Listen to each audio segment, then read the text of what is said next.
in the tropics, water means forests. You don't have water, you don't have forests.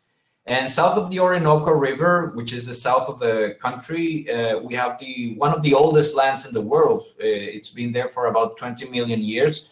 So it means that it's a place rich with biodiversity because of how old it is, but it's also a very poor soil. It has not many nutrients for plant life. So that forest is, it exists there because it's been there for 20 million years and has evolved a lot of mechanism to recycle every last nitrogen, every last phosphorus.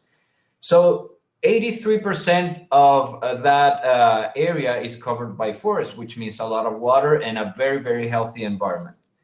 But it also has gold. It doesn't have huge amounts of gold, but it has enough gold to be profitable right now. And the gold is not in a mine. It's like diffused in the sand and in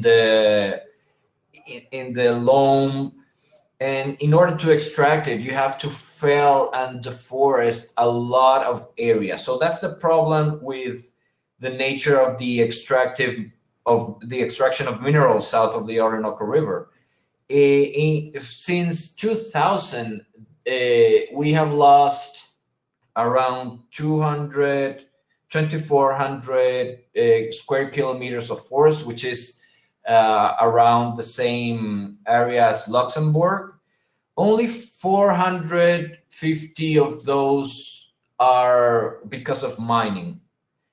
But the consequences of mining downriver are very, very acute, because in order to take out the gold, you have to use mercury, and in these illegal conditions, the mercury ends up in the water again. So we have rivers that are contaminated with mercury, and the mercury accumulates in the that are consumed by humans. The sediment, because you always mine next to a river and you remove the sediment, and these river ecosystems that are supposed to be clear watered are now filled with sediment, which alters completely the environment of that river. So it has a lot of implications in terms of contamination. It has a lot of implications in terms of climate because of the disappearance of the forest.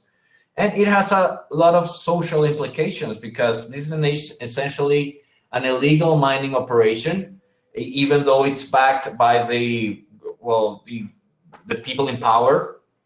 So it creates a lot of problem of violence, like slavery, lack of access to public services, particularly health. So it's socially, it's a very dire situation south of the Orinoco.